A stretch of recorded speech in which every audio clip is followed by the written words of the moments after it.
കുറഞ്ഞ ചെലവിൽ യൂറോപ്പിലെ ലിത്വേനിയ എന്ന രാജ്യത്ത് നമുക്ക് ഫാമിലിയോടൊപ്പം പഠിക്കാൻ പോകാൻ പറ്റും. ഇവിടെ ഫീസ് വളരെ കുറവാണ്. അതുമാത്രമല്ല, ഇവിടെ പഠിക്കാനായിട്ട് IELTS വേണ്ട.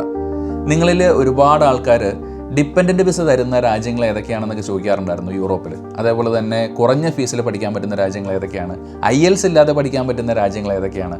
സോ അങ്ങനെ ചോദിച്ച ആൾക്കാർക്ക് വേണ്ടിയിട്ടാണ് ഞാനിപ്പോൾ ഈ ഒരു വീഡിയോ ചെയ്യുന്നത്. സോ നിങ്ങളുടെ സുഹൃത്തുക്കളോ അല്ലെങ്കിൽ ബന്ധുക്കളോ ആരെങ്കിലും വിദേശത്ത് പഠിക്കാൻ പോകാൻ നിൽക്കുന്നുണ്ടെങ്കിൽ അവർക്ക് കുറഞ്ഞ ബഡ്ജറ്റിൽ പഠിക്കാനുള്ള ഒരു ഓപ്ഷനായിട്ട് ഇത് ചൂസ് ചെയ്യാം. സോ ഈ ഒരു വീഡിയോ നിങ്ങൾ അവർക്കൊന്ന് ഷെയർ ചെയ്ത് കൊടുക്കുക. വീഡിയോ തുടങ്ങുന്നതിന് മുന്നേ ഞാൻ എന്നെ ഒന്ന് പരിചയപ്പെടുത്താം. എൻ്റെ പേര് ജെറിൻ ഫ്രാൻസിസ്. ഞാനൊരു എഡ്യൂക്കേഷണൽ കൺസൾട്ടൻറ്റും അല്ല, എനിക്കൊരു കൺസൾട്ടൻസിയും ഇല്ല. ഞാൻ നിങ്ങൾക്ക് വേണ്ടിയിട്ട് ഒരു പ്ലാറ്റ്ഫോം ക്രിയേറ്റ് ചെയ്തിട്ടുണ്ട്. അതിൻ്റെ പേരാണ് നോർവൽ. ഓരോ വിദേശ രാജ്യങ്ങളിലും പഠിക്കാനായിട്ടുള്ള കോഴ്സുകൾ, അതേപോലെ തന്നെ അതിൻ്റെ ഫീസ്, അഡ്മിഷൻ റിക്വയർമെൻറ്റ്സ് എത്രയൊക്കെയാണ്, ഏതൊക്കെ സമയത്താണ് അവിടെ ഇൻടേക്ക് ഉള്ളത്, ഇതെല്ലാം വളരെ എളുപ്പത്തിൽ മനസ്സിലാക്കാൻ പറ്റുന്ന ഒരു വെബ് പ്ലാറ്റ്ഫോം ഉണ്ട്. അതിൻ്റെ പേരാണ് നോർവൽ. അതിൻ്റെ ലിങ്ക് ഞാൻ ഈ ഒരു വീഡിയോയുടെ ഡിസ്ക്രിപ്ഷനിൽ കൊടുക്കുന്നുണ്ട്. നിങ്ങൾ ഈ ഒരു വീഡിയോ കണ്ടതിന് ശേഷം ആ ഒരു സൈറ്റിലൊന്ന് കയറി നോക്കുകയാണെങ്കിൽ ഇന്ന് ഞാനിപ്പോൾ ചെയ്യുന്ന ഈ ഒരു ലിത്വേനിയ എന്ന രാജ്യത്തെ എല്ലാ കോഴ്സുകളും അതിൻ്റെ അഡ്മിഷൻ റിക്വയർമെൻറ്റ്സും എല്ലാ ഡീറ്റെയിൽസും നിങ്ങൾക്ക് ഈസി ആയിട്ട് മനസ്സിലാക്കാൻ പറ്റും. ഇനി അതല്ല, നിങ്ങൾക്ക് കൂടുതലായിട്ട് എന്തെങ്കിലും സംശയങ്ങളുണ്ടെങ്കിൽ എൻ്റെ വാട്സപ്പ് നമ്പർ കൂടെ ഞാൻ ഈ ഒരു വീഡിയോയുടെ ഡിസ്ക്രിപ്ഷനിൽ കൊടുക്കുന്നുണ്ട്. ലിത്വേനിയ എന്ന് പറയുന്ന രാജ്യം യൂറോപ്യൻ യൂണിയനിലുള്ള ഷെങ്കൻ സോണിലുള്ള ഒരു രാജ്യമാണ്. ഇവിടെ ഏകദേശം 350 മുകളിൽ പ്രോഗ്രാംസ് ഇംഗ്ലീഷിൽ ഇൻ്റർനാഷണൽ സ്റ്റുഡൻസിന് വേണ്ടിയിട്ട് കണ്ടക്ട് ചെയ്യുന്നുണ്ട്. ഇവിടെ നിങ്ങൾക്ക് പഠിക്കാനായിട്ട് ഫീസ് വളരെ കുറവാണ്. ഞാൻ നേരത്തെ പറഞ്ഞതുപോലെ തന്നെ ഫീസ് എന്ന് പറയുന്നത് നമ്മുടെ ഇന്ത്യൻ മണിയിൽ നോക്കുകയാണെങ്കിൽ വെറും ഒരു 3 ലക്ഷം രൂപ റേഞ്ചിലൊക്കെ ഒരു വർഷത്തെ ഫീസ് വരുന്നുള്ളൂ. പിന്നീട് വരുന്നതാണ് ലിവിങ് കോസ്റ്റ് എന്ന് പറയുന്നത്. നമ്മൾ പ്രൂഫ് ഓഫ് ഫണ്ട് എന്ന് പറയും. ഈ ഒരു രാജ്യത്ത് അത് നമുക്ക് വേണമെങ്കിൽ ഷോ മണി ആയിട്ട്, അതായത് കുറച്ച് ദിവസത്തേക്ക് വേണ്ടി മാത്രം കാണിച്ചാൽ മതി. അതിൻ്റെ എമൗണ്ട് വരുന്നത് ഏകദേശം 7 to 8 ലാഖിൻ്റെ ഇടയിലാണ്. പിന്നെ ഈ ഒരു രാജ്യത്തിൻ്റെ വേറൊരു പ്രത്യേകത എന്ന് പറയുന്നത് ലിവിങ് കോസ്റ്റ് വളരെ കുറവാണ്. അതുകൊണ്ട് തന്നെ നിങ്ങൾ മറ്റ് യൂറോപ്യൻ രാജ്യങ്ങളിലൊക്കെ പോകുമ്പോൾ വരുന്ന ലിവിങ് കോസ്റ്റിൻ്റെ അല്ലെങ്കിൽ ആ ഒരു എക്സ്പെൻസിൻ്റെ അത്രയൊന്നും ഈ ഒരു രാജ്യത്ത് കൊടുക്കേണ്ട ആവശ്യമില്ല.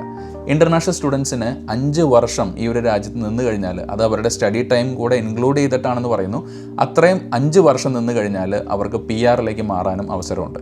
അതുമാത്രമല്ല, മാസ്റ്റേഴ്സിനും അതുപോലെ തന്നെ PhDക്കും എൻറോൾ ചെയ്യുന്ന കുട്ടികൾക്ക് അവരുടെ ഡിപ്പെൻഡൻസിനെ കൂടെ കൊണ്ടുവരാനായിട്ട് പറ്റും. 1 വർഷമാണ് ലിത്വേനിയ ഇന്റർനാഷണൽ സ്റ്റുഡൻസിന് സ്റ്റേ ബാക്ക് കൊടുക്കുന്നത്. അതിപ്പോൾ നിങ്ങൾ മാസ്റ്റേഴ്സ് പഠിക്കാൻ വന്നാലും ബാച്ചിലേഴ്സ് പഠിക്കാൻ വന്നാലും 1 വർഷം കിട്ടും. പ്രായം ഇത്തിരി കൂടിപ്പോയതിൻ്റെ പേരിൽ ബാച്ചിലേഴ്സ് പഠിക്കാനോ മാസ്റ്റേഴ്സ് പഠിക്കാനോ പറ്റാതെ നിൽക്കുന്ന കുട്ടികൾക്ക് എന്തുകൊണ്ടും പറ്റുന്ന രാജ്യമാണ് ലിത്വേനിയ. കാരണം ഒരു 27-28 വയസ്സ് വരെ നിങ്ങൾക്ക് ബാച്ചിലേഴ്സിലേക്ക് എൻറോൾ ചെയ്യാൻ ഇവർ സമ്മതിക്കുന്നുണ്ട്.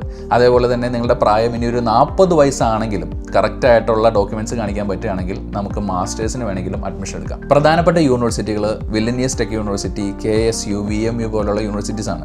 ഇതിൻ്റെയൊക്കെ കോഴ്സിൻ്റെ ഡീറ്റെയിൽസ് ഞാൻ നേരത്തെ പറഞ്ഞ norwal.in കയറി നോക്കിക്കഴിഞ്ഞാൽ നിങ്ങൾക്ക് കാണാൻ പറ്റും. ലിത്വേനിയയുടെ വേറൊരു അഡ്വാൻറ്റേജ് കൂടെ പറയാം. സാധാരണ നമ്മൾ ഏതൊരു യൂറോപ്യൻ രാജ്യത്ത് പഠിക്കാൻ പോകുമ്പോഴും പഠിക്കാനായിട്ട് ചെന്നതിന് ശേഷമാണ് അവിടുത്തെ ടെമ്പററി റെസിഡൻസ് പെർമിറ്റ്, അതായത് TRP കാർഡ്, RP കാർഡ് എന്നൊക്കെ പറയും, ആ ഒരു കാർഡ് നമുക്ക് കിട്ടുക. ഈ ഒരു കാർഡ് ഉണ്ടെങ്കിൽ മാത്രമേ നമുക്ക് നല്ലൊരു പാർട്ട് ടൈം നോക്കാനോ അല്ലെങ്കിൽ മറ്റ് പല കാര്യങ്ങൾ നമുക്ക് മുന്നോട്ട് കൊണ്ടുപോകാനോ പറ്റുള്ളൂ. എന്നാൽ ലിത്വേനിയയിൽ നമ്മൾ അഡ്മിഷൻ എടുക്കുന്ന സമയത്ത് തന്നെ നമുക്ക് ഇന്ത്യയിൽ വെച്ച് തന്നെ നമുക്ക് ഈ ഒരു RP കാർഡ് കിട്ടുന്നുണ്ട്. അതുകൊണ്ട് തന്നെ നിങ്ങൾക്ക് വിസ കിട്ടാനായിട്ടുള്ള സാധ്യതയും കുറച്ചുകൂടെ കൂടുതലാണ്. അങ്ങനെ നിങ്ങൾക്ക് ആ ഒരു വിസ കിട്ടി ആ ഒരു രാജ്യത്തേക്ക് ചെന്ന് കഴിഞ്ഞാൽ ഓൾറെഡി RP കാർഡ് ഉള്ളതുകൊണ്ട് പാർട്ട് ടൈം നോക്കാനോ അല്ലെങ്കിൽ നിങ്ങളുടെ ബാങ്ക് അക്കൗണ്ട് ഓപ്പൺ ചെയ്യാനോ ബാക്കി എന്ത് കാര്യങ്ങൾക്കും ഈ ഒരു RP കാർഡ് വളരെയധികം യൂസ്ഫുൾ ആണ്. ഇനി ലിത്വേനിയയിൽ പഠിക്കുന്നത് കൊണ്ടുള്ള പ്രധാനപ്പെട്ട ഗുണങ്ങളും ദോഷങ്ങളും എന്തൊക്കെയാണെന്ന് നോക്കാം. ഞാനിപ്പോൾ ഈ ഒരു വീഡിയോയിൽ രണ്ടും പറയാം. അതായത് നിങ്ങളിപ്പോൾ ഈ രാജ്യത്ത് പഠിക്കാൻ പോയി കഴിഞ്ഞാൽ എന്തൊക്കെ ഗുണങ്ങൾ കിട്ടും, എന്തൊക്കെ അഡ്വാൻറ്റേജസ് ഉണ്ട്, അതേപോലെ തന്നെ എന്തൊക്കെ കാര്യങ്ങൾ നിങ്ങൾ ഫേസ് ചെയ്യേണ്ടി വരും ഈ ഒരു രാജ്യത്ത് പഠിക്കാൻ പോകുമ്പോൾ, അതും നമുക്കിപ്പോൾ തന്നെ നോക്കാം. ഒന്നാമത്തേത് അഡ്വാൻറ്റേജ് എന്ന് പറയുന്നത് അഫോർഡബിളായിട്ട് പഠിക്കുക എന്നുള്ളതാണ്.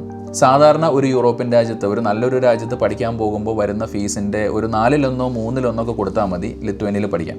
രണ്ടാമത്തേത് IELTS വേണ്ട. നിങ്ങൾക്ക് നിങ്ങളുടെ ഡിപ്പെൻഡൻസിനെ, മാസ്റ്റേഴ്സും PhD ഒക്കെ ആണെങ്കിൽ നിങ്ങളുടെ ഡിപ്പെൻഡൻസിനെ കൂടെ കൊണ്ടുവരാം. അതേപോലെ തന്നെ TRP കാർഡ് നിങ്ങൾക്ക് ഇവിടെ നിന്ന് തന്നെ കിട്ടുന്നുണ്ട്.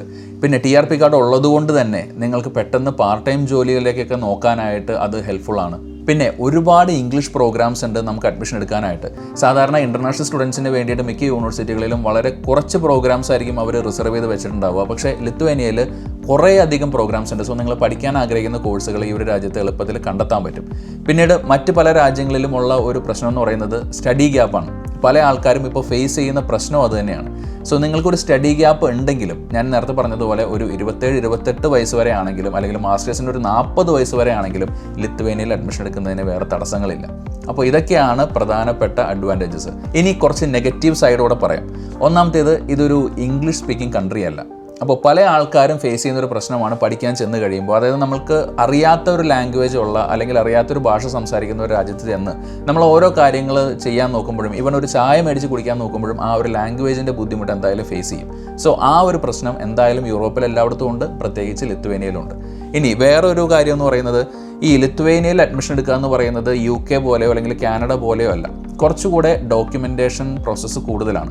അതുകൊണ്ട് തന്നെ അഡ്മിഷൻ ചെയ്യുന്ന കൺസൾട്ടൻസിയിൽ ഒരു സർവീസ് ചാർജ് എന്തായാലും കൊടുക്കേണ്ടി വരും. വലിയ എമൗണ്ട് ഒന്നുമില്ല, എന്നാലും ഇപ്പോൾ UK കാനഡയൊക്കെ നോക്കുകയാണെങ്കിൽ ചിലപ്പോൾ 2500 രൂപ 5000 രൂപയിലൊക്കെ നിൽക്കുന്ന സ്ഥലത്ത് ഇവിടെ കുറച്ചുകൂടെ കൂടുതൽ കൊടുക്കേണ്ടി വരും. കാരണം അതിനുള്ള വർക്കുണ്ട് ഈ ഒരു പ്രോസസ്സ് ചെയ്യുമ്പോൾ. ഇപ്പോൾ നിങ്ങൾക്ക് ഈ ഒരു ലിത്വേനിയയിൽ പഠിക്കുന്നത് കൊണ്ടുള്ള ഗുണങ്ങളും ദോഷങ്ങളും മനസ്സിലായിട്ടുണ്ട്. ഇനി നിങ്ങൾക്ക് കോഴ്സുകൾ അറിയണമെങ്കിൽ ഞാൻ നേരത്തെ പറഞ്ഞ പോലെ ഈ വീഡിയോയുടെ ഡിസ്ക്രിപ്ഷനിൽ കൊടുത്തിട്ടുള്ള ലിങ്കിൽ ഒന്ന് കയറി നോക്കുക. നിങ്ങൾക്ക് ഇഷ്ടപ്പെട്ട കോഴ്സുകൾ ഉണ്ടോ എന്ന് നോക്കുക. ഇനി അതല്ലെങ്കിൽ ലിത്വേനിയ പോലെ തന്നെ മറ്റ് പല യൂറോപ്യൻ രാജ്യങ്ങളും അതിനകത്ത് ലിസ്റ്റ് ചെയ്തിട്ടുണ്ട്. അതിനകത്തും നിങ്ങൾക്ക് ഇഷ്ടപ്പെട്ട കോഴ്സുകൾ കാണാൻ പറ്റും. അപ്പോൾ ഈ ഒരു വീഡിയോ ഇഷ്ടമായെങ്കിൽ തീർച്ചയായിട്ടും വീഡിയോ ലൈക്ക് ചെയ്യുക. അതുപോലെ ഈ ഒരു വീഡിയോ നിങ്ങളുടെ മാക്സിമം ഫ്രണ്ട്സിന് എല്ലാവർക്കും ഷെയർ ചെയ്ത് കൊടുക്കുക. നമുക്ക് അടുത്തൊരു വീഡിയോയിൽ ഇനിയും കാണാം. അതുവരയ്ക്കും ബൈ.